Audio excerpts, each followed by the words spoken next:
କିଛି ସମୟ ବିସ୍ମିତ ଭାବରେ ବସି ରହି କ'ଣ ଭାବି ଚାକରକୁ ଡାକିଲା, ବାଞ୍ଛା।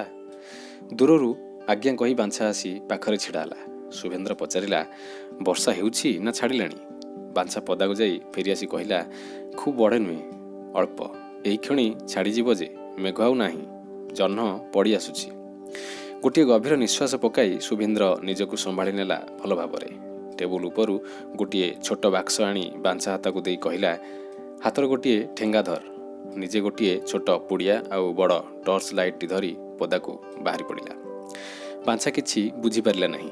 ବାକ୍ସଟି ଦେଖାଇ କହିଲା, ବାବୁ, ଇଏ ରାତିରେ କ'ଣ ହେବ? କିଛି ନ ଶୁଣି ଶୁଭେନ୍ଦ୍ର ନଈ ଆଡ଼କୁ ଅଗ୍ରସର ହେଲା। ବାଞ୍ଛା ଠେଙ୍ଗାଟା କାନ୍ଧରେ ପକାଇ ବାକ୍ସଟି ଧରି ଚାଲିଲା ପଛେ ପଛେ। ଆକାଶ ନିର୍ମଳ ହୋଇଯାଇଛି। ଚନ୍ଦ୍ର କିରଣରେ ରାତ୍ରି ଗାଧୋଇ ସାରି ସଫା ଲୁଗା ପିନ୍ଧିଲା ପରି ଦିଶୁଛି। ଶୁଭେନ୍ଦ୍ର ଯେଉଁଠି ବସିଥିଲା ସେଠାରେ ପହଞ୍ଚି ଇପ୍ସିତ ଦିଗକୁ ଚାହିଁଲା। କିଛି ଦେଖିପାରିଲା ନାହିଁ। ବାଞ୍ଛା ପଚାରିଲା, ବାବୁ, କ'ଣ ଖୋଜୁଛ?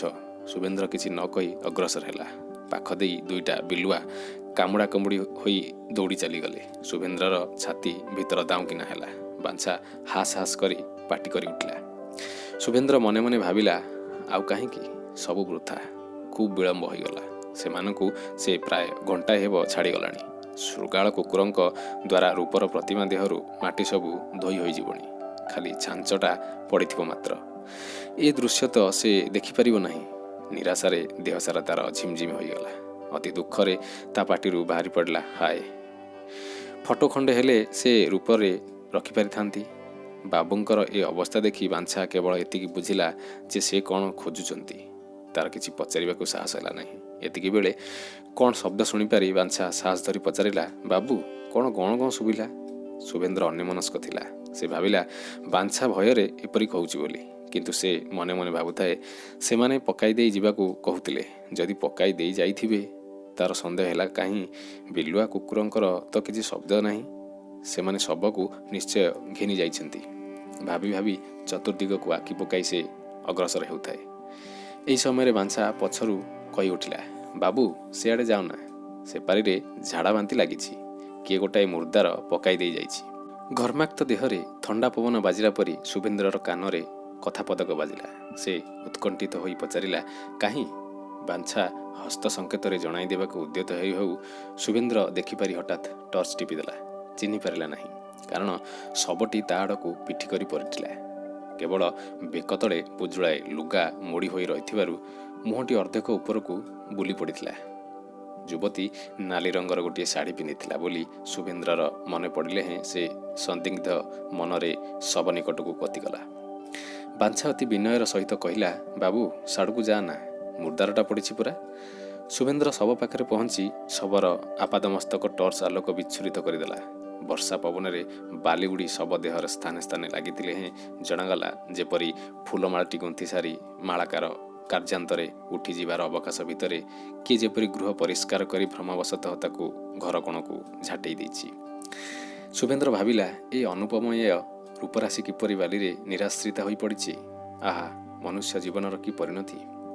ଗୋଟିଏ ବ୍ୟାକୁଳ ନିଶ୍ୱାସ ତାର ବକ୍ଷ ପଞ୍ଜର ଭେଦ କରି ପଦାକୁ ବାହାରି ଆସିଲା। ଅନ୍ତର ତାର କାନ୍ଦି ଉଠିଲା। କ୍ଷଣକାଳ ସେ ଶବ ଆଡ଼କୁ ଚାହିଁ ଭାବିଲା, ଏହା ଦେହରେ ଜୀବନ ଥିଲେ ସେ ଗୋଟିଏ ସ୍ଥାନରେ ସ୍ଥିର ହୋଇ ନଥାନ୍ତା। ଅନ୍ତତଃ ଦେହ ସଂଯୁକ୍ତ ବାଲି ଉପରେ ଅଙ୍ଗ ସଞ୍ଚାଳନର ଦାଗ ପଡ଼ିଥାନ୍ତା। ଭାବନାରେ ଶୁଭେନ୍ଦ୍ର କାଳକ୍ଷେପ ନ କରି ବାଞ୍ଛା ହାତରୁ କ୍ୟାମେରା ନେଇ ଫିଟ୍ କରିଦେଲା। ଆଣିଥିବା ଫସ୍ଫରସ୍ ପୁଡ଼ିଆଟି ପକେଟରୁ ବାହାର କରି ଆଲୁଅ ଜାଳି କ୍ୟାମେରାରେ ବଟନ୍ ଟିପିଦେଲା ବେଳେ କ'ଣ ଗଁ ଗଁ ଶବ୍ଦ ଶୁଭିଲା। ଉଭୟଙ୍କ ମୁହଁକୁ ଚାହିଁ ରହିଲେ। ପରକ୍ଷଣରେ ଦେଖିଲେ ଶବର ମୁହଁ ତଳ ଆଡ଼କୁ ବୁଲି ପଡ଼ିଛି ଏବଂ ଆଗକୁ ସିଧା ଭାବରେ ପଡ଼ିଥିବା ବାମ ହାତଟି ତାର ସଙ୍କୁଚିତ ହୋଇଯାଇଛି।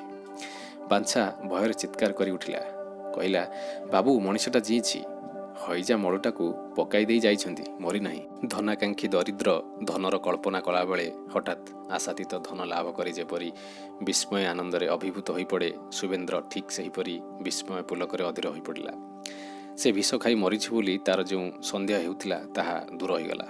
ତାର ଜୀବନର ପ୍ରମାଣ ପାଇ ସେ ତତ୍କ୍ଷଣାତ୍ ଯାଇ ବସିପଡ଼ି ବାଲୁକା ଲୁଣ୍ଠିତ ମସ୍ତକଟି ତାର ନିଜର ଜଙ୍ଘ ଉପରକୁ ଉଠାଇ ଆଣି ବାଲି ଝାଡ଼ି ପରିଷ୍କାର କରିଦେଲା। ନାକରେ ହାତ ଦେଇ ନିଃସନ୍ଦେହରେ ବୁଝିପାରିଲା ଯେ ଯୁବତୀ ବଞ୍ଚିଛି। ଶୁଭେନ୍ଦ୍ର ବ୍ୟଗ୍ରତାର ସହିତ ଅନାବୃତ ଶରୀରାଂଶକୁ ତାର ପିନ୍ଧିଥିବା ଶାଢ଼ୀ ଦ୍ୱାରା ଆଚ୍ଛାଦନ କରିଦେଇ ପୂର୍ଣ୍ଣ ଉତ୍ସାହର ଆବେଗରେ ବାଞ୍ଛାକୁ ଚାହିଁଲା। ବାଞ୍ଛା ମୁନିବର କ୍ରିୟାକଳାପ ଲକ୍ଷ୍ୟ କରି ମନେ ମନେ ବିରକ୍ତ ଓ ଆତଙ୍କିତ ହୋଇ ଉଠିଥିଲେ ମଧ୍ୟ କିଛି କହିବାର ସାହସ ତାର ନଥିଲା। ସେ କେବଳ ଶୁଭେନ୍ଦ୍ରର ଚାହାଣୀର ଅର୍ଥ ବୁଝିପାରି ଅତି କୁଣ୍ଠିତ ଭାବରେ ପାଖକୁ ଆସିଲା। କିଛି ନ କହି ଟିକିଏ ତଫାତରେ ଛିଡ଼ା ହୋଇ ରହିଲା। ବାଞ୍ଛାର ମନୋଭାବ ବୁଝିପାରି ଏ ଅବସ୍ଥାରେ ମଧ୍ୟ ଶୁଭେନ୍ଦ୍ରକୁ ହସ ଲାଗିଲା। ସେ କିଛି ନ କହି ମୁହୂର୍ତ୍ତେ ମନେ ମନେ କ'ଣ ଭାବି ଉଠି ଲୁଗାଟାକୁ ଅଣ୍ଟାରେ ଭିଡ଼ିଦେଲା। ବାଞ୍ଛା କେବଳ ବଲ ବଲ କରି ଶୁଭେନ୍ଦ୍ରକୁ ଚାହିଁ ଭୟରେ ଭାବିଲା, ବାବୁ କ'ଣ ପାଗଳ ହୋଇଗଲେ କି? ଶୁଭେନ୍ଦ୍ର ଅବଲୀଳା କ୍ରମେ ଯୁବତୀକୁ କାନ୍ଧରେ ପକାଇ ଶିବ ଦକ୍ଷଜେମା ସତୀଙ୍କୁ କାନ୍ଧରେ ବହି ଆଣିଲା ପରି ଗୁରାଭି ମୁଖରେ ପାଦ ପକାଇଲା କ୍ଷଣି ବାଞ୍ଛା ବାଟ ଓଗାଳି ଅତି ବିକଳ ଭାବରେ ହାତ ଯୋଡ଼ି କହିଲା, ବାବୁ ଏକଥା କାହିଁକି କରୁଛ? ଗୋଡ଼ ତଳେ ପଡ଼ୁଛି। ବାବୁ ସେଇଟାକୁ ପକେଇ ଦିଅ। ଶୁଭେନ୍ଦ୍ର ଧମକ ଦେଇ କହିଲା। ଶୀଘ୍ର ଜିନିଷପତ୍ର ଧରି ଗୃହରେ ପ୍ରବେଶ କରି ଶୁଭେନ୍ଦ୍ର ତତ୍କ୍ଷଣାତ୍ ବାଞ୍ଛାକୁ ଦୋକାନରୁ ଖଣ୍ଡେ ଶାଢ଼ୀ ଆଣିବାକୁ ଏବଂ ସେଠାରେ କାର୍ଯ୍ୟ କରୁଥିବା ସ୍ତ୍ରୀ ଲୋକଟିକୁ ଘରୁ ଡାକି ଦେବାକୁ ପଠାଇଦେଲା। ଡାକ୍ତରଖାନା କିଞ୍ଚିତ୍ ଦୂର ଥିବାରୁ ଡ୍ରାଇଭରକୁ ମୋଟର ନେଇ ଜଣେ ନର୍ସଙ୍କ ସହିତ ଡାକ୍ତରଙ୍କୁ ଡାକି ଆଣିବାକୁ ଆଦେଶ ଦେଲା ଏବଂ ପଏଜନ୍ କେସ୍ ବୋଲି ମଧ୍ୟ କହି ପଠାଇଲା। ଶୁଭେନ୍ଦ୍ର ଯୁବତୀଟିକୁ ସେହିପରି ଧରି ତଳେ ଶୋଇଦେବ କି ନାହିଁ ଭାବି ଇତସ୍ତତ କଲାବେଳେ ଡାକି ପଠାଇଥିବା ସ୍ତ୍ରୀ ଲୋକଟି ଗୃହ ଭିତରେ ପ୍ରବେଶ କରି ବିସ୍ମୟାଭିଭୂତ ଭାବରେ ଶୁଭେନ୍ଦ୍ରକୁ ଚାହିଁ ଛିଡ଼ା ହୋଇ ରହିଲା। କେତେ ଅବ୍ୟକ୍ତ ପ୍ରଶ୍ନ ଖେଳିଗଲା ଚାହାଣୀରେ ତାର। ଶୁଭେନ୍ଦ୍ର ବୁଝିପାରି ଈଷତ୍ ଉଷ୍ମ କଣ୍ଠରେ କହିଲା, ଚାହୁଁଛୁ କ'ଣ? ଶୀଘ୍ର ଯା, କୁଣ୍ଡରେ ପାଣି ଭର୍ତ୍ତି କର। ଯୁବତୀକୁ ଭଲ ଭାବରେ ପରିଷ୍କାର କରିଦେଇ ସାରିଲା ବେଳକୁ ବାଞ୍ଛା ଲୁଗା ଘେନି ପହଞ୍ଚିଗଲା। ଯତ୍ନର ସହିତ ଲୁଗା ପିନ୍ଧାଇ ଦେଇ ଶୁଭେନ୍ଦ୍ର ଆଉ ସେ ସ୍ତ୍ରୀ ଲୋକ ଉଭୟ ମିଳି ତରୁଣୀକୁ ଶୁଭେନ୍ଦ୍ରର ସୁଶୁଭ୍ର କୋମଳ ଶଯ୍ୟା ଉପରେ ଶୁଆଇଦେଲେ। ଘଟଣାଟି ଜାଣିବାକୁ ସ୍ତ୍ରୀ ଲୋକଟି ବଡ଼ ଚଞ୍ଚଳ ହୋଇ ଉଠିଲା। ମନେ ମନେ ସଂକୋଚରେ ପଚାରିଲା, ବାବୁ ଏ ଦୁର୍ଗା ପ୍ରତିମାକୁ କାହୁଁ ପାଇଲ? ଶୁଭେନ୍ଦ୍ର କିଛି ନ ଭାବି କହି ପକାଇଲା, ନଈବାଲିରୁ। ସ୍ତ୍ରୀ ଲୋକଟି ଆଶ୍ଚର୍ଯ୍ୟ ହୋଇ ପୁଣି ଚାହିଁଲା। ଶୁଭେନ୍ଦ୍ର ଅନ୍ୟ କିଛି କହିବା ପୂର୍ବରୁ ମଚମଚ ଶବ୍ଦରେ ଡାକ୍ତର ଗୃହ ମଧ୍ୟରେ ହସ ହସ ମୁହଁରେ ହ୍ୟାଲୋ ପ୍ରିନ୍ସ କହି କହି ପ୍ରବେଶ କଲେ। ଇଂରାଜୀ କାଇଦା ଅନୁଯାୟୀ ଶୁଭେନ୍ଦ୍ରର କରମର୍ଦ୍ଦନପୂର୍ବକ କଣ୍ଠରେ ଈଷତ୍ ଗାମ୍ଭୀର୍ଯ୍ୟ ଫୁଟାଇ ପଚାରିଲେ, ହ୍ୱାଟ୍ସ ଦି ମ୍ୟାଟର? ଶୁଭେନ୍ଦ୍ର ଅନ୍ୟ କଥାରେ ବୃଥା ସମୟ ନଷ୍ଟ ନ କରି କେବଳ ରୋଗୀକୁ ଦେଖିବାକୁ ଡାକ୍ତରଙ୍କୁ ଅନୁରୋଧ କଲା। ଡାକ୍ତର ମଧ୍ୟ ନିଜ କର୍ତ୍ତବ୍ୟରେ ମନୋନିବେଶ କଲେ।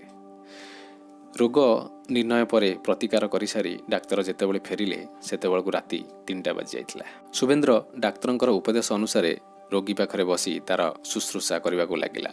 ନର୍ସ ପାଖରେ ଥିଲେ ମଧ୍ୟ ସେ ରୋଗୀକୁ କ୍ଷଣେ ମାତ୍ର ତ୍ୟାଗ କରିଗଲା ନାହିଁ। କେତେବେଳେ ସେହି ସୁନ୍ଦର ନୟନ ଯୁଗଳ ଉନ୍ମିଳିତ ହେବ ଏହି ଆଶାରେ ସେ ଉଦ୍ବିଗ୍ନ ମନରେ ଚାହିଁ ରହିଲା। ରାତି ପାହିଲା, ପୁଣି ରାତି ହେଲା। ସହରରୁ ସିଭିଲ ସର୍ଜନ ଲେଡି ଡାକ୍ତର ଆସିଲେ। କେତେ ପ୍ରକାର ଚିକିତ୍ସା କରାଗଲା। ସେମାନେ ପୂର୍ଣ୍ଣ ଆଶା ଦେଇଗଲେ କିଛି ଭୟ ନାହିଁ, ଶୀଘ୍ର ଚେତନା ଫେରିଆସିବ ବୋଲି। କାହିଁ ତଥାପି ତରୁଣୀର ସଂଜ୍ଞା ଫେରି ଆସିଲା ନାହିଁ। ଶୁଭେନ୍ଦ୍ରର ମନ ଚଞ୍ଚଳ ହୋଇ ଉଠିଲା। ତାହାର ଅନ୍ତର ତରୁଣୀର ନିଷ୍ପ୍ରଭ ବେଦନା କାତର ମୁହଁକୁ ଚାହିଁ ସମବେଦନାରେ ପୂର୍ଣ୍ଣ ହୋଇଗଲା। ସେ ଆଶଙ୍କିତ ବ୍ୟଥାରେ ଛଟପଟ ହେବାକୁ ଲାଗିଲା। କେତେବେଳେ ତାର ମନ ହେଲା ଯଦି ତାର ନିଜର ପ୍ରାଣ ବିନିମୟରେ ସେ ସଂଜ୍ଞା ଫେରାଇ ଆଣିପାରନ୍ତା। ପୁଣି କେତେବେଳେ ଭାବିଲା ମନର ଆକାଂକ୍ଷା ଠୁଳ କରି ଗଭୀର ଆଲିଙ୍ଗନରେ ଯୁବତୀର ସଂଜ୍ଞା ଫେରାଇ ଆଣିବ, କିମ୍ବା କେଳା ସର୍ପବିଷ ଶୋଷଣ କଲାପରି ଚୁମ୍ବନରେ ଯୁବତୀର ଅଧର ବାଟ ଦେଇ ତା ଦେହରୁ ସମସ୍ତ ବିଷ ଶୋଷି ବାହାର କରିଦେବ। କିନ୍ତୁ ତଥାପି ସେ ବିପୁଳ ଧୈର୍ଯ୍ୟର ସହିତ ବସି ସେହି ଶୁଭ ମୁହୂର୍ତ୍ତଟିକୁ ଅପେକ୍ଷା କରିବାକୁ ଲାଗିଲା।